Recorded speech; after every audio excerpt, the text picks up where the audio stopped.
Welcome back to Sailing El Jaleo. This week we steam our way through South Carolina and finally make it into Georgia.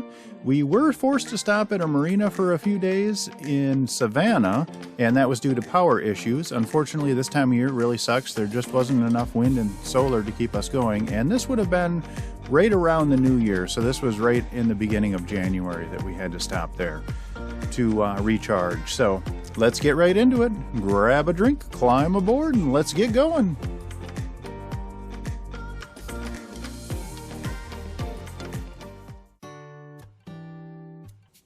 We had anchored for the evening about 3 miles north of Ladies Island Swing Bridge, and this is a bridge that only opens at certain times of the day, so we tried to get there right at its morning opening.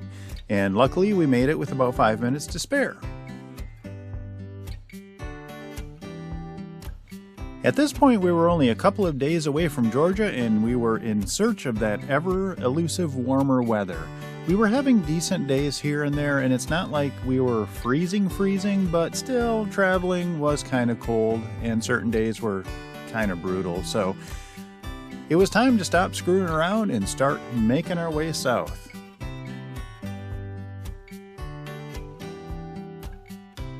The day had started out pleasant enough, but we knew soon enough we'd be running from one storm, and unbeknownst to us, we'd be running right into a different storm. And if you were paying attention, you probably just saw a glimpse of a dolphin. They're kind of hard to see on time-lapse, but the puppy dogs definitely saw them.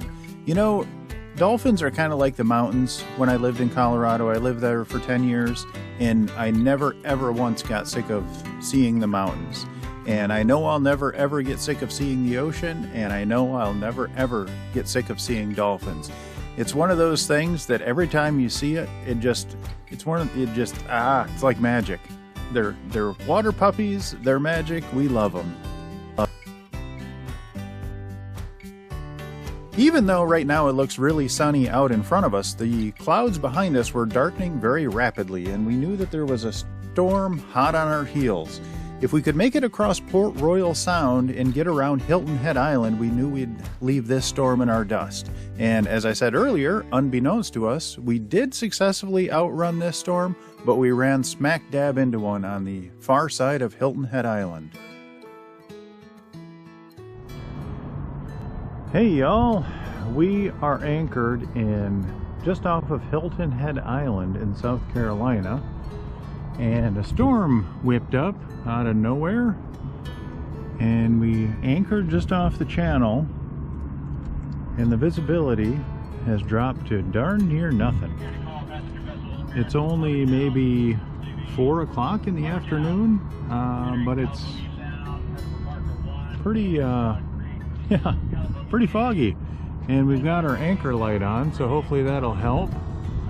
But yeah, you can make out a little stuff. I mean, we're pretty close to the shore over here, and there are little breaks in the fog, but the visibility has dropped down to next to nothing, and I guess we're gonna stay here. We're just off the channel. It's not necessarily the best spot to anchor, but if we anchored up there, there's a bridge, a low bridge, and if we drug, then we'd end up under the bridge, which is not great. And here we're in about 18 feet of water at high tide, about 12 feet of water at low tide, and yeah, so tomorrow might be rain. It's a little wishy-washy, the forecast, so we might end up staying here tomorrow too. It's not too bad.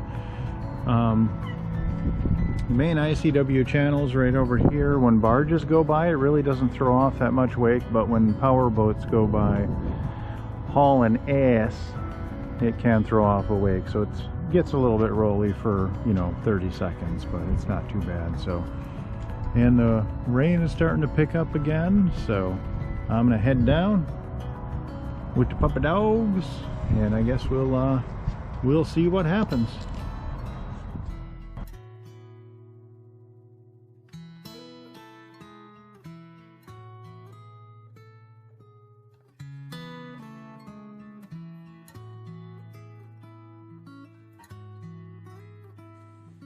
At this point in time, New Year's Eve and New Year's Day were approaching, and a warm front came through, and that led to 70-degree weather for probably 2 or 3 days in this area. And it sounded like it would have been a great time to travel, but unfortunately with the warm weather came lots and lots of thick, dense fog. We didn't want to stay anchored off of Hilton Head Island due to its proximity to the channel, and we had a small window the next day where we could actually move down to a more secure and secluded anchorage, so we took the opportunity and moved 8 miles downriver.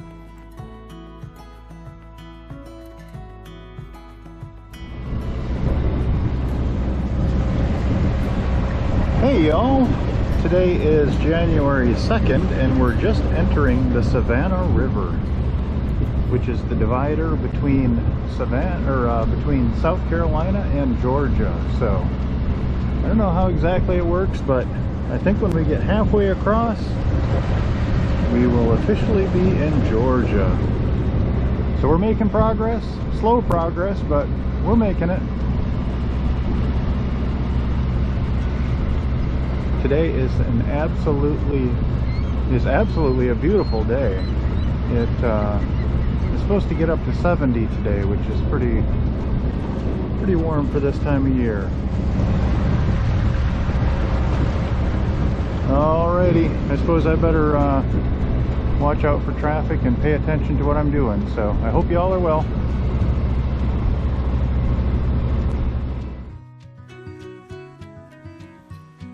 We continued a little ways down the river and we decided to actually stop at Savannah Bend Marina. But at this point in time, we were getting low on power. It had been 2.5 to 3 weeks since we were in North Myrtle Beach and had charged up, and with no alternator, we were just running on our batteries. And unfortunately, this time of year, there's not enough sun or wind to generate enough power that far north. So we had to stop and recharge. And here's where we ran into a little bit of a snag. This Marina Day was going to be different than the Marina Day at North Myrtle Beach. I didn't have as much to do on the boat, so I was going to concentrate on doing stuff off of the boat, like going shopping and that kind of stuff. So it was going to be a Marina Day, but a different kind of a Marina Day. And things started off good. I got in. They had tried to put me in a slip that would have been very tricky to get into, and the currents through there were just ripping, so I talked them into letting me park on a T-head, and that worked out much better. And so they worked with me there. That was great. And everything was going good. Got the puppy dogs out, went for a walk. All of that was good. And the problem started when I went to do laundry. In the first place, they only have one washer and dryer, which is fine. You know, I was the only one there, really, transient. So I had all of that stuff to myself, and that was great. But I put my laundry in, threw the soap in, went to turn it on, and there was no water. And unbeknownst to me, they had just discovered a leak in their water main, so there was no water. And that meant no laundry and no shower, which is two things that you go into a marina for. I did have to go in for power, obviously, and fuel, but, you know, and trash and just all the normal stuff that you do. But one of the big things I do when I go into a marina is laundry. And going forward, once I start sailing more and once I get further south, the focus is actually going to shift more to laundry than power or anything like that. So there were multiple reasons why I had to go in, but laundry was definitely one of those big reasons, and there was no water. So the time that the water was supposed to get fixed kept getting pushed back and pushed back and pushed back, and they close at 5, so it was pretty obvious by 4 p.m. that there was going to be no laundry. So the next day I got up and I was waiting around. I hope they get the water main fixed in the morning. That didn't happen. It became 2 o'clock, 3 o'clock in the afternoon, and you know, the day was basically shot. So I talked to the marina. They were willing to work with me. You know, I explained, look, one of the reasons why I come into a marina is to do laundry, and I haven't been able to do that. And if you'd told me that you had no water, I probably wouldn't have stayed here. So, you know, what can you do on a rate? And the rate here was a little bit cheaper than it was in North Myrtle Beach, just, I guess, for obvious reasons.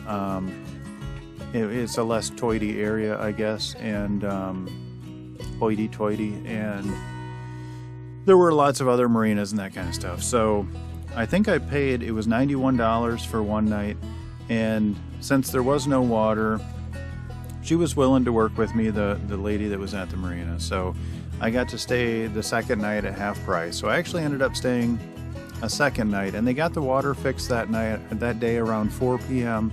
so then I could start pounding out laundry, and I did like 8 loads of laundry. You know, I do all of my bedding, all of the dogs' bedding, all of the blankets, all of that kind of stuff, and then, you know, clothes and whatnot. So it amounts to be, or turns into being, quite a little bit of laundry. So I got all of the laundry done. That was good. And then the next morning we got up and we were able to fuel up first thing in the morning and then get on down the road. And one other thing that I did do during this marina stay that I wasn't able to do because I didn't have time in North Myrtle Beach was to go shopping. So it was in the Savannah area. There were tons of Ubers. So I actually took an Uber over to Food Lion and I went shopping, got a bunch of fresh veggies. You know, I had run out of veggies probably a week and a half earlier. So I'm one of those weird people that loves vegetables. So I went and got a whole fridge full of vegetables, 3 heads of lettuce, like 3 pounds of carrots, broccoli, all that kind of stuff. So for the next probably week and a half, I had a salad every day, which was phenomenal. I'm a weirdo. I love salads. So, but yeah, stocked up on cheese, got a little bit of meat, some granola. You know, I try not to eat a bunch of junk food, and I know granola is not necessarily really good for you, but I don't have any chocolate or any chips or anything like that on board. And I guess my wind down snack is either those little Ritz cheese crackers or some granola. That's kind of my guilty pleasure. So those are my treats for when I'm sailing. Then I have, you know, nuts. I got a bunch of almonds and that kind of stuff. So the shopping trip was great. It was very easy to Uber over and back. I think it was $11 from the marina one way to the grocery store and then back. And it was great. So it worked out really well. The puppy dogs loved being on land, and yep, everything went good other than the little hiccup with the water. It did cost us a day, but you know, that wasn't that big a deal. So the next day, or the next morning, we got up and went on our way. And by this point, Georgia has got very little waterfront. If you look at a map, Georgia's doesn't have much real estate on the ocean, so it would only be a couple of days until we finally made it to Florida.